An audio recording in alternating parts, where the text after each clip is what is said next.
Hello, welcome back, and a special welcome to all our new subscribers. I was very surprised to see how many I'd got at the moment, but there you go.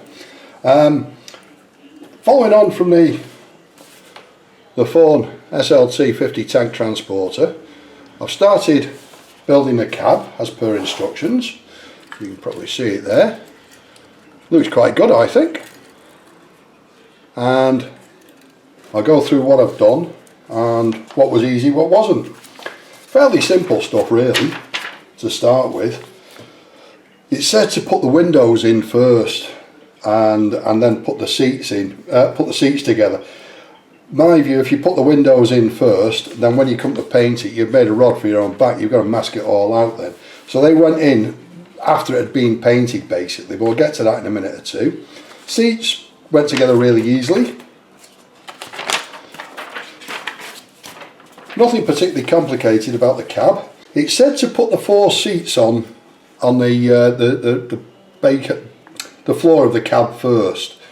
I did that and then I had to prise them back off again, because when it came to putting the bed of the cab into the top of the cab, it was a devil's own job and it was just bending things. So I took them back off again and then put them on once the cab was joined together. Oddly, the dashboard didn't come with any transfers. As I'm sure you know, they normally come with a transfer on the dashboard. And what I've started doing is cutting out the dials and painting around them, so it doesn't look as odd as it can do with a transfer just lying across the top. So what I've done is I've hand painted basically all of the dashboard.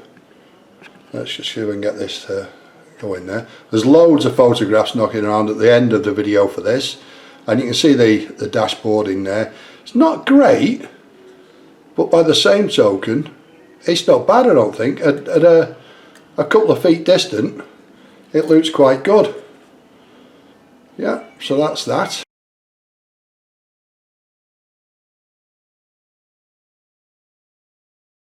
I've also bought a couple of white gel pens. Let me pull that camera back again. What? Wrong way. That was a marker pen, a white marker pen. Bought them on Temu, so it's all written in Chinese. And that was a white gel pen, and they make tiny little dots. You can just see that there. So they will make painting dashboards easier. You can see I've also done it. Where's that then? There, to try it out. Works quite well. I'm happy with that. So that's those two. I've also got some gel pens to do the rest of the dashboard on future kits, because there's loads of different colours on them. It shows up a lot better and with the naked eye than it does on the camera, but it would do, wouldn't it?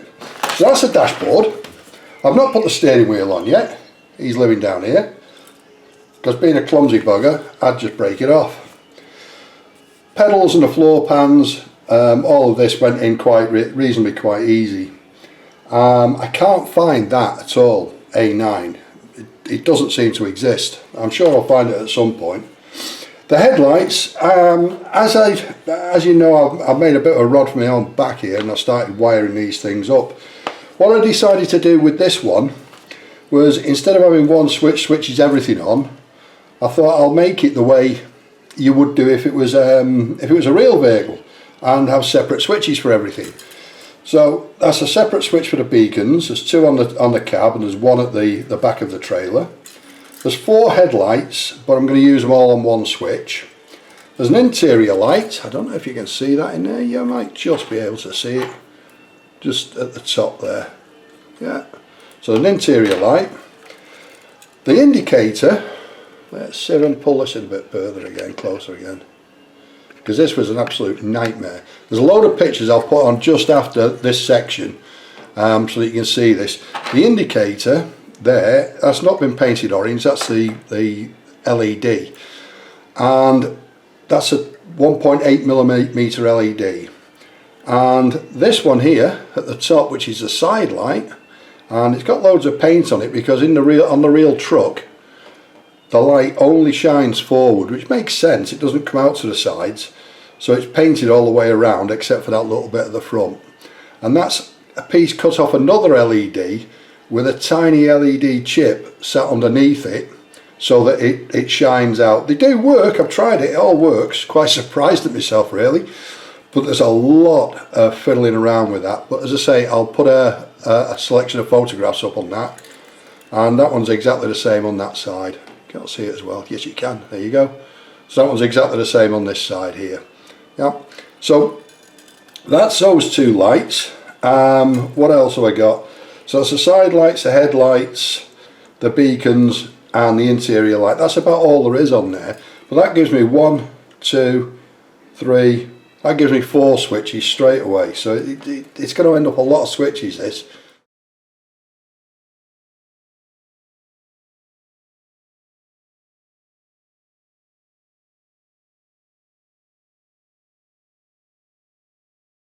Whoops, let's pull that back again. There we go, we're back in. Now then, what are we up to? The grab bars on the side, this part here didn't go on until the very last because it joins the floor pan to the top of the cab. You can see that there. Joins the floor pan here to the top of the cab, and it's this section here that I've only just put on. So again, I've put that on last. And what else have we got? All the rest of it's fairly simple. This is the assembly you get excuse me, with the kit, and as I put up there, I've made new. It's A3, and basically it's not even glass, it's just a plastic block that you're supposed to paint clear orange and leave the top. I don't know what you're supposed to do with the top. I assume you're supposed to paint it white. But it didn't look right at all, it just looked like something stuck on the side. So as I say, that's what I've done. You might want to do that and simply not put the LEDs in it, you know, wire them up, make it look a little bit better. All the rest of it went together really very easily. Yeah, I've not put the mirrors on yet. Again, being a clumsy bugger, I'll knock them all off. And I've opted away from the photo etch windscreen wipers and chosen to go with the plastic ones. You get a choice, and the plastic ones look more realistic than the photo etch ones, not to mention that they're easier to make.